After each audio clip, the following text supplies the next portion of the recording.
जिंदाबाद, भारतीय जनता पार्टी जिंदाबाद, भारतीय जनता पार्टी जिंदाबाद। जाने गेट बंद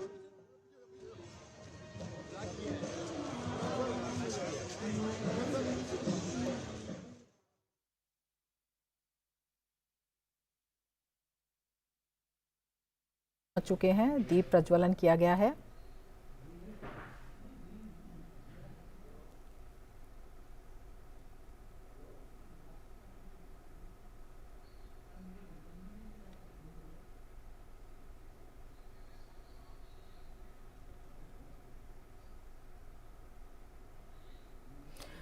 राष्ट्रीय कार्यकारिणी की बैठक के सीधे दृश्य आप देख रहे हैं। प्रधानमंत्री नरेंद्र मोदी वहां पर पहुंच चुके हैं। इसकी शुरुआत हो चुकी है, दीप प्रज्वलन हो चुका है और उसके बाद राष्ट्रगान के बाद अब ये बैठक शुरू हो चुकी है। बेहद महत्वपूर्ण ये बैठक कही जा सकती है। तमाम केंद्रीय मंत्री इसमें प्रधानमंत्री नरेंद्र मोदी के साथ मौजूद हैं। 350 से ज़्यादा भाजपा के राष्ट्रीय पदाधिकारी यहाँ पर मौजूद हैं। विभिन्न राज्यों के मुख्यमंत्री, प्रदेशाध्यक्ष यहाँ पर मौजूद हैं। बेहद अहम ये बैठक हो जाती है जब 9 राज्यों के विधानसभा चुनाव हैं और अगर हम बात करते हैं 2024 के लोकसभा चुनावों की, तो उसको लेकर किस तरह की रणनीति हो, किस तरह से संगठन की मजबूती हो, किस तरह से संगठन की मजबूती के द्वारा लोगों तक जन कल्याण की नीतियां हैं वो पहुंचाई जाएं, किस तरह से बीजेपी जो जीत का इतिहास है उसे दोहराए और जिन क्षेत्रों में जहां पर कमज़ोरी दिखाई देती है वहां पर संगठन को किस तरह से मजबूत किया जाए, उसे देखते हुए बेहद महत्वपूर्ण ये बैठक हो जाती है। और इस बार की राष्ट्रीय कार्यकारिणी की बैठक में एक विशेष प्रदर्शनी भी लगाई गई है जिसमें 6 थीम रखी गई हैं और बेहद महत्वपूर्ण ये एजेंडा बीजेपी का दिखाता है। हमारे संवाददाता शैलेंद्र मिश्र हमारे साथ जुड़े हुए हैं। शैलेंद्र, भाजपा की राष्ट्रीय कार्यकारिणी की मीटिंग जो है वो उसका शुभारंभ हो चुका है। प्रधानमंत्री मोदी वहां पर मौजूद हैं, जेपी नड्डा भी वहां पर मंच पर दिखाई दे रहे हैं। राष्ट्रीय अध्यक्ष और प्रधानमंत्री का अभिवादन किया जा रहा है कमल पुष्प देकर और उन्हें शॉल उड़ाकर प्रधानमंत्री का अभिवादन किया गया है। ये सीधे दृश्य आप देख रहे हैं भाजपा की राष्ट्रीय कार्यकारिणी के। प्रधानमंत्री का अभिवादन, औपचारिक अभिवादन। शैलेंद्र मिश्र जुड़े हुए हैं। शैलेंद्र, बेहद महत्वपूर्ण राष्ट्रीय कार्यकारिणी की बैठक न केवल चुनावों की दृष्टि से बल्कि जिस तरह का बीजेपी का जो एजेंडा है, चाहे वो रणनीतिक महत्व की बात हो, विभिन्न चुनावों को लेकर, विधानसभा चुनाव जो 9 राज्यों में है, लोकसभा चुनाव जो 2024 में है, उनको लेकर रणनीति हो, राजनीतिक रूप से किस तरह से मजबूती बीजेपी की विभिन्न बूथों पर देश भर की अगर हम बात करते हैं, किस तरह से ज़रूरी है कि जो बीजेपी के कार्यकर्ता हैं, जो ज़मीनी कार्यकर्ता हैं, उनमें उत्साह को न केवल जगाया जाए बल्कि और भी मजबूत किया जाए। निश्चित तौर पर आपने देखा कि अब से थोड़ी देर पहले बीजेपी की राष्ट्रीय कार्यकारिणी की बैठक की औपचारिक शुरुआत हुई। प्रधानमंत्री नरेंद्र मोदी का राष्ट्रीय कार्यकारिणी की बैठक में स्वागत किया गया और पार्टी के लिहाज से बहुत महत्वपूर्ण इसलिए है चूंकि हम जानते हैं कि बीजेपी के राष्ट्रीय अध्यक्ष जेपी नड्डा का जो 3 साल का जो कार्यकाल है अध्यक्ष के तौर पर वो 20 जनवरी को पूरा हो रहा है। तो ऐसे में ये अटकलें लगाई जा रही थी कि आगे क्या बीजेपी ने फैसला किया है, आगे बीजेपी क्या करने वाली है। निश्चित तौर पर जो संकेत मिले हैं, जो सूत्र बता रहे हैं कि लोकसभा चुनाव तक विस्तार मिलने वाला है राष्ट्रीय अध्यक्ष के तौर पर जगत प्रकाश नड्डा को और निश्चित तौर पर उस पर एक अंतिम मंजूरी इसी राष्ट्रीय कार्य समिति की बैठक में लगनी है। पार्लियामेंट्री बोर्ड हम जानते हैं कि ये तय करता है और उसके बाद राष्ट्रीय कार्य समिति की बैठक में वो मंजूरी दी जाती है। तो उसको लेकर एक बहुत निगाहें लगी है लोगों की। सारे अटकलों का दौर खत्म हो जाएगा जब ये खबर आएगी कि राष्ट्रीय कार्य समिति की बैठक ने बीजेपी के राष्ट्रीय अध्यक्ष जेपी नड्डा को बीजेपी के राष्ट्रीय अध्यक्ष के तौर पर कार्यकाल का विस्तार दे दिया है लोकसभा चुनाव तक, जैसी बात कही जा रही है। तो निश्चित तौर पर उस लिहाज से ये राष्ट्रीय कार्यकारिणी बहुत महत्वपूर्ण होने जा रही है। दूसरी बात यह है कि ये पहली राष्ट्रीय कार्यकारिणी है जब गुजरात की इतनी बड़ी ऐतिहासिक जीत हासिल हुई, तो उसके संदेश क्या है, आखिर ये जीत कैसे हासिल हुई, बीजेपी की इस सफलता के पीछे सतत मेहनत है, जनता के लिए काम करने की जो उसकी इच्छा है, जनता के लिए काम करने के बाद इस तरह का फल मिलता है, वो एक जो मॉडल है वो किस तरह से आगे राज्यों में आगे बढ़ाया जाना है उस पर चर्चा हो सकती है। और चूंकि 9 राज्यों में चुनाव होने हैं तो उन राज्यों की रणनीति पर भी अलग से चर्चा होगी। और हम देख ही रहे हैं, सुबह से इस बात का जिक्र कर रहे हैं कि अलग अलग थीम पर जो प्रदर्शनी लगाई गई है, कल्याणकारी योजनाओं की जो बात है, कैसे कल्याणकारी योजनाओं को जन जन तक और विस्तार करना है, पहुंचाना है। G20 को लेकर जिस तरह से तमाम कार्यक्रम आयोजित किए जा रहे हैं, हम जानते हैं कि उस पर भी एक विशेष सत्र हो सकता है। तो इन सब की चर्चा इस राष्ट्रीय कार्यकारिणी की बैठक में होनी है। लेकिन कार्यकर्ताओं के लिए स्पष्ट संदेश है कि वो लगातार जनता के कल्याण के लिए काम करते रहे, पार्टी को मजबूत बनाने के लिए काम करते रहे। बिल्कुल, आपसे ये भी जानना चाहेंगे, जिस तरह से आपने प्रदर्शनी की बात बताई है, सेवा, समर्पण, संगठन, विश्व गुरु भारत, G20, तमाम जो उपलब्धियां हैं उनको इस प्रदर्शनी में किस तरह से दिखाया गया है और किस तरह से जो इस प्रदर्शनी का संदेश है वो जन जन तक पहुंचाया जाएगा? ये देखिए, जो बीजेपी के 350 वरिष्ठ नेता आए हैं अलग अलग राज्यों से, वो राज्यों तक, जिले तक, बूथ तक ये संदेश जाए। 6 थीम जो है, जिसमें मजबूत होता हुआ भारत है, जिसमें समावेशी भारत है, सभी को साथ लेकर आगे बढ़ा जा रहा है, वंचितों के कल्याण के लिए काम किया जा रहा है, न केवल योजनाओं के जरिए बल्कि इस बात को सुनिश्चित किया जा रहा है कि जमीनी स्तर पर समाज के पायदान पर खड़े, अंतिम पायदान पर खड़े व्यक्ति की चिंता की जाए, उनको सशक्त बनाने का काम किया जाए। प्रधानमंत्री नरेंद्र मोदी की अगुवाई में जो काम हो रहा है वो संदेश देश भर तक ले जाना है, गांव गांव तक ले जाना है। उसका एक संदेश इस प्रदर्शनी में थीम के जरिए दिया गया है। दूसरी बात कि वैश्विक स्तर पर हम देख रहे हैं कि भारत जो मजबूत हो रहा है, दुनिया देख रही है कि भारत ने कोरोना के कठिन चुनौतियों के समय कैसे जनता की चुनौतियों को, जनता की समस्याओं को कम करने का काम किया है। तो निश्चित तौर पर उससे एक भारत की पहचान दुनिया भर में मजबूत हुई है। दुनिया के तमाम देशों को भारत ने मदद की है, तो उसको लेकर भी एक थीम है कि कैसे भारत उस दिशा में तेजी से आगे बढ़ा है। तो इस तरह की 6 थीम यहाँ पर प्रदर्शित की गई हैं और उस थीम का संदेश जन जन के बीच ले जाना है। यही वजह है कि सभी नेता उस प्रदर्शनी को भी देख रहे हैं। बिल्कुल, बेहद महत्वपूर्ण ये भी है, राष्ट्रीय कार्यकारिणी उस समय भी हो रही है जब G20 की जो अगवानी है वो भारत कर रहा है और G20 की बैठकें हो रही हैं। किस तरह से वैश्विक परिदृश्य में भारत को एक नई पहचान मिली है, जो भारत की आवाज़ जो है वैश्विक मंचों पर मजबूत हुई है और उसका फायदा किस तरह से भारत को मिलने जा रहा है, किस तरह से मिल रहा है, ये भी संदेश पहुंचाना कितना जरूरी है और किस तरह से इसे भी पहुंचाया जाएगा? निश्चित तौर पर यही वजह है कि हम देख रहे हैं कि जो 6 थीम है उसमें एक थीम वैश्विक स्तर पर भारत की मजबूत होती हुई छवि है। और हम देख रहे हैं कि G20 से जुड़े पोस्टर्स भी बड़ी संख्या में यहाँ जो कार्यक्रम स्थल है यहाँ पर लगाए गए हैं। उससे एक संदेश निश्चित तौर पर जाएगा कि कैसे भारत की जो मजबूत होती हुई छवि है दुनिया भर में, उससे भारतवासियों को फायदा हो रहा है। और साथ ही साथ दुनिया देख रही है कि भारत कैसे सफलतापूर्वक बड़े बड़े कार्यक्रमों को लागू कर रहा है, न केवल आर्थिक कार्यक्रमों को बल्कि सामाजिक कल्याण से जुड़े कार्यक्रमों को भी। इसके साथ ही शैलेंद्र, बेहद अहम ये भी होगा कि जिस तरह से जो प्रधानमंत्री मोदी की अगुवाई में उपलब्धियां रही हैं, उन उपलब्धियों को जब हम बात करते हैं आम लोगों तक पहुंचाने की, उन उपलब्धियों का लाभ उन तक पहुंचाने की, ये कितना मजबूत हो जाता है देश भर में। अगर बीजेपी की हम मजबूती की बात करते हैं, एक विश्वास की बात करते हैं और उस विश्वास में जन समर्थन की भी बात करते हैं, और बीजेपी का जो एक नारा है सबका साथ, सबका विश्वास, सबका विकास, ये कैसे क्रियान्वित होते हुए दिखाई देता है?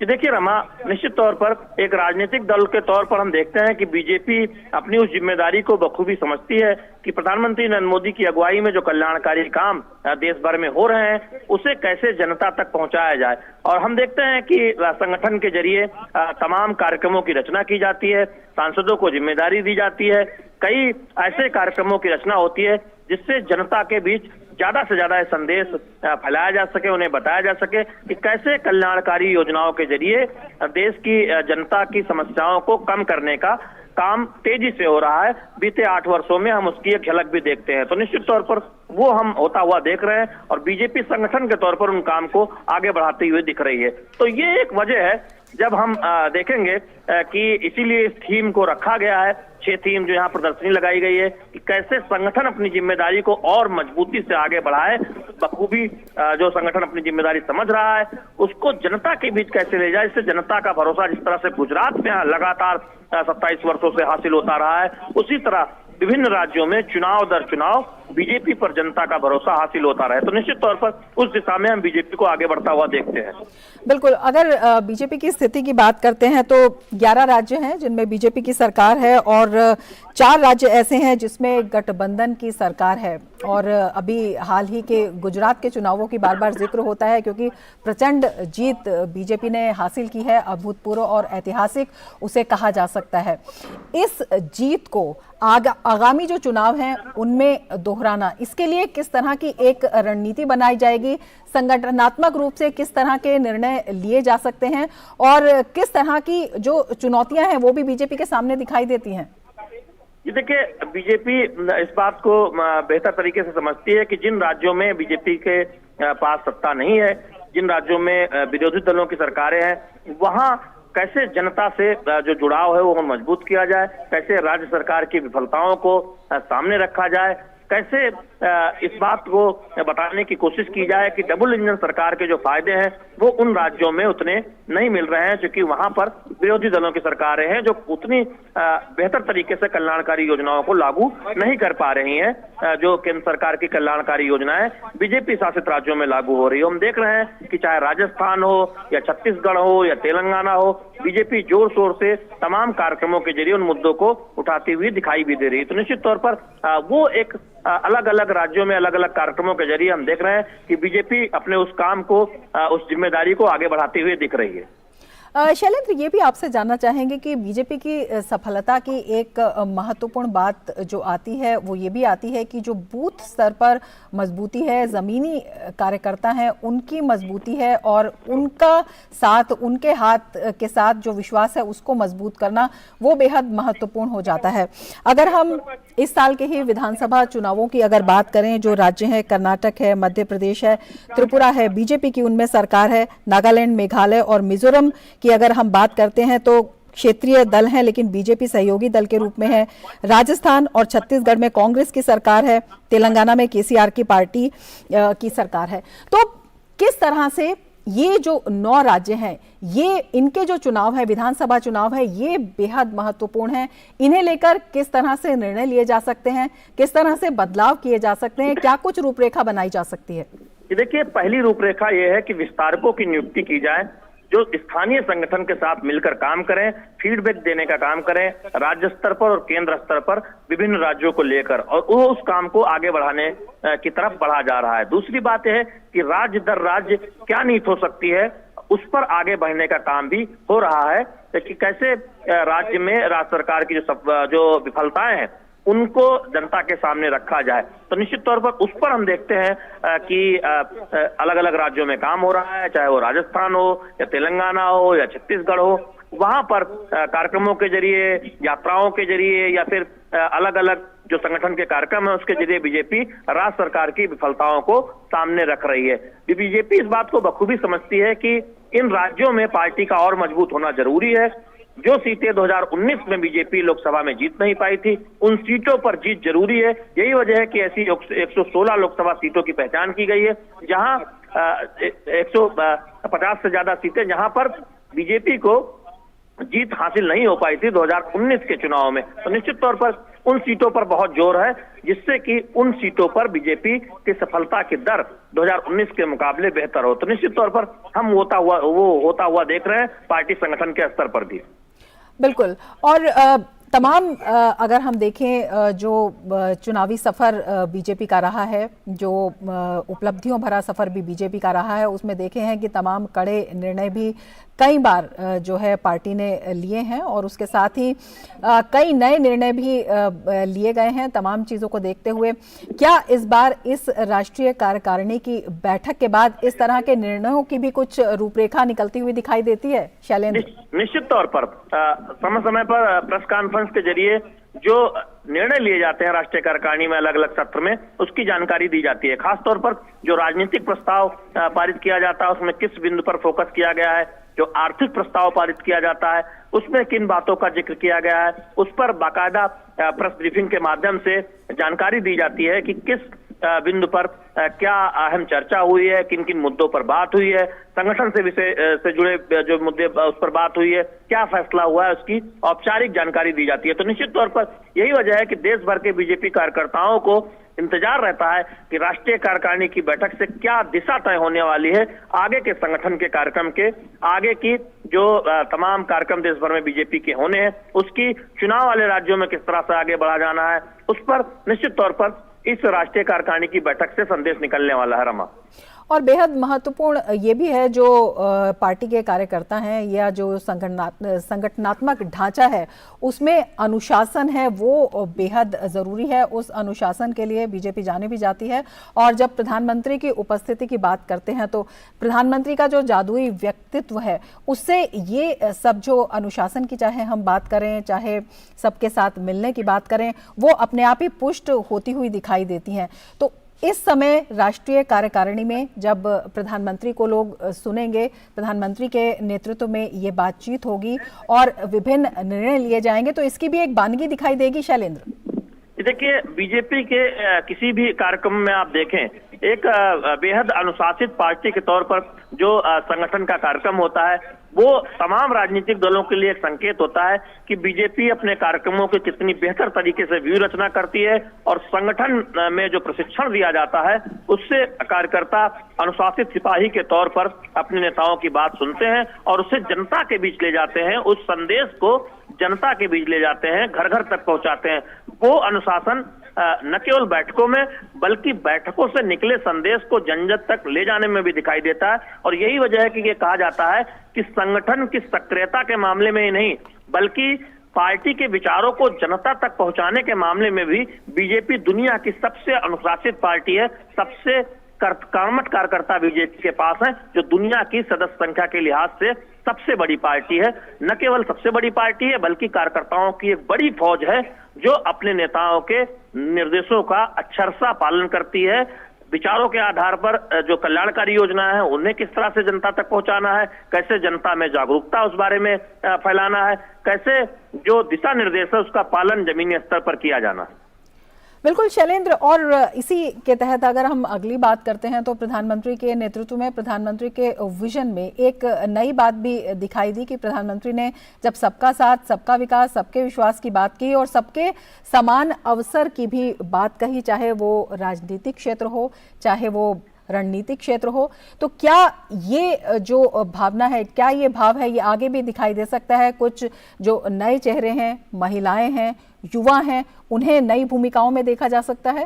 जी देखिए, संगठन में तमाम राज्यों में बदलाव अपेक्षित है और संगठन के चुनाव की प्रक्रिया भी हम जानते हैं कि कई राज्यों में पूरी नहीं हुई है।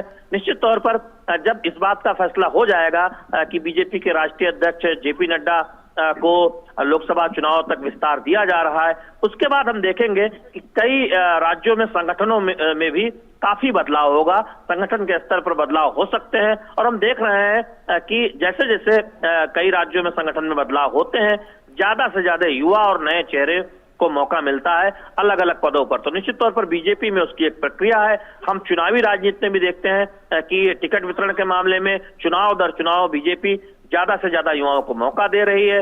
वरिष्ठ नेता खुद आके आकर कह रहे हैं कि अब युवाओं को मौका दिया जाना चाहिए। दूसरी तरफ हम संगठन में देखते हैं कि बड़ी संख्या में युवाओं और महिलाओं को मौका दिया गया है। बीजेपी सबसे पहली पार्टी थी जिसने 33% महिलाओं को संगठन में जगह दी थी और यही वजह है कि हम देखते हैं कि बड़ी संख्या में महिलाएं, युवा पार्टी से संगठन के स्तर पर जुड़े हैं और उसका फायदा चुनाव में भी बीजेपी को मिलता हुआ दिखाई देता है राज्य दर राज्य। बिल्कुल, बेहद महत्वपूर्ण तथ्य आपने बताए हैं और कई मायनों में बेहद महत्वपूर्ण ये राष्ट्रीय कार्यकारिणी की बैठक है जिसे सामाजिक रूप से, आर्थिक रूप से और राजनीतिक रूप से क्या कुछ रणनीति तय की जाती है, किस तरह के निर्णय लिए जाते हैं, उस मायने में बेहद महत्वपूर्ण माना जा रहा है। शैलेंद्र, आप नज़र बनाए रखिए, आपसे आगे भी हम जानकारी लेते रहेंगे, लेकिन फिलहाल पूरी जानकारी के लिए बहुत बहुत शुक्रिया। तो बीजेपी की राष्ट्रीय कार्यकारिणी की बैठक शुरू हो चुकी है। इससे पहले सुबह राष्ट्रीय पदाधिकारियों की बैठक हुई थी, प्रधानमंत्री ने रोड शो भी किया और अब राष्ट्रीय कार्यकारिणी की बैठक, क्या कुछ निर्णय लिए जाते हैं, बेहद अहम ये हो जाती है। इसकी जानकारी भी हम आपको देते रहेंगे, लेकिन इस कार्यक्रम में फिलहाल इतना ही। दीजिए इजाजत, नमस्कार।